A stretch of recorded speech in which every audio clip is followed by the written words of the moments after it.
ನಮಸ್ಕಾರ ವೀಕ್ಷಕರೇ, ನಮ್ಮ ಯೂಟ್ಯೂಬ್ ಚಾನಲ್ಗೆ ನಿಮಗೆಲ್ಲ ಸುಸ್ವಾಗತ.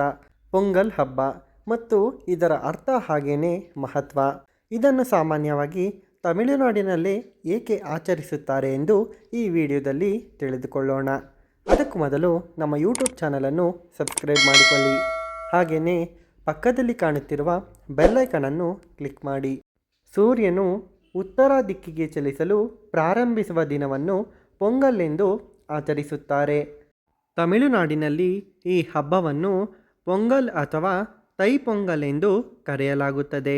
ಈ ಅವಧಿಯನ್ನು ಉತ್ತರಾಯಣ ಎಂದು ಸಹ ಕರೆಯಲಾಗುತ್ತದೆ ಮತ್ತು ಇದನ್ನು ಶುಭವೆಂದು ಪರಿಗಣಿಸಲಾಗುತ್ತದೆ.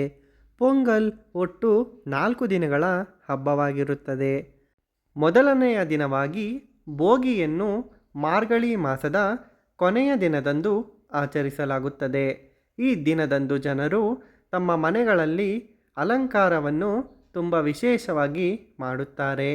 ಹೊಸ ಪಾತ್ರೆಗಳನ್ನು ಖರೀದಿಸಿ ಮನೆ ಮತ್ತು ಪರಿಸರವನ್ನು ಸ್ವಚ್ಛಗೊಳಿಸುತ್ತಾರೆ. ಎರಡನೆಯ ದಿನ ಪೆರುಂ ಪೊಂಗಲ್ ಅತ್ಯಂತ ಮುಖ್ಯವಾದದ್ದು. ಜನರು ಸೂರ್ಯದೇವರನ್ನು ಪೂಜಿಸುತ್ತಾರೆ. ಮಹಿಳೆಯರು ತಮ್ಮ ಮನೆಗಳ ಮಧ್ಯದ ಅಂಗಳವನ್ನು ಸುಂದರವಾದ ಕೋಲಂಗಳಿಂದ ಅಲಂಕರಿಸುತ್ತಾರೆ.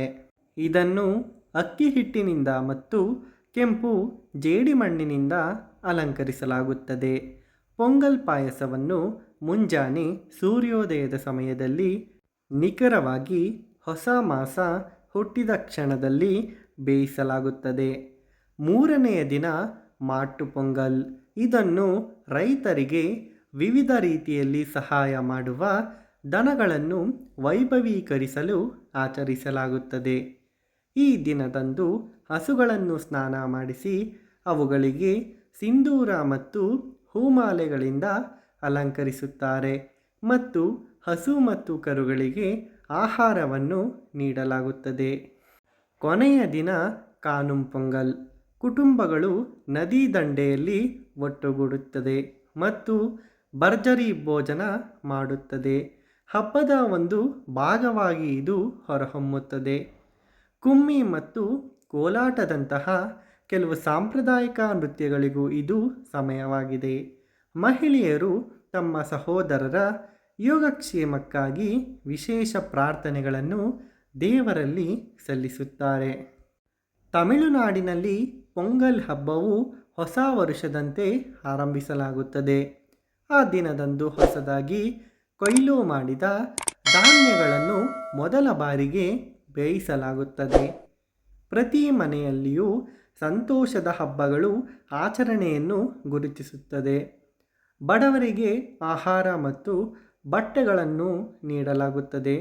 ಮರುದಿನ ಹಸುವನ್ನು ಪೂಜಿಸಲಾಗುತ್ತದೆ ಮತ್ತು ಪಕ್ಷಿಗಳು ಹಾಗೆಯೇ ಪ್ರಾಣಿಗಳಿಗೆ ಆಹಾರವನ್ನು ನೀಡಲಾಗುತ್ತದೆ.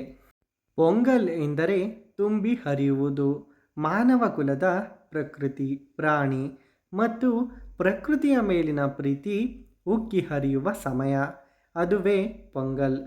ಮಾನವರು ಒಳ್ಳೆಯ ಆಲೋಚನೆಗಳನ್ನು ಮತ್ತು ಒಳ್ಳೆಯ ಕಾರ್ಯಗಳನ್ನು ಮಾಡುವ ಮೂಲಕ ಪ್ರಕೃತಿಯನ್ನು ಸಂತೋಷಪಡಿಸುತ್ತಾರೆ. ಪ್ರಕೃತಿಯು ಮಾನವ ಕುಲಕ್ಕೆ ಸಮೃದ್ಧವಾದ ಸುಗ್ಗಿಯನ್ನು ನೀಡುತ್ತದೆ.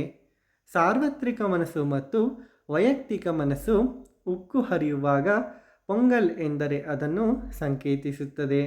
ಹಾಗೆಯೇ ತಮಿಳುನಾಡಿನ ಪೊಂಗಲ್ ಹಬ್ಬದ ಇತಿಹಾಸವನ್ನು ತಿಳಿಯುವುದಾದರೆ, ಪೊಂಗಲ್ ಹಬ್ಬದ ಪ್ರಮುಖ ವಿಷಯವೇನೆಂದರೆ ಸೂರ್ಯದೇವರು ಪ್ರಕೃತಿಯ ಶಕ್ತಿಗಳು ಮತ್ತು ಕೃಷಿ ಪ್ರಾಣಿಗಳು ಮತ್ತು ಕೃಷಿಯನ್ನು ಬೆಂಬಲಿಸುವ ಜನರಿಗೆ ಧನ್ಯವಾದ ಹೇಳುವುದು.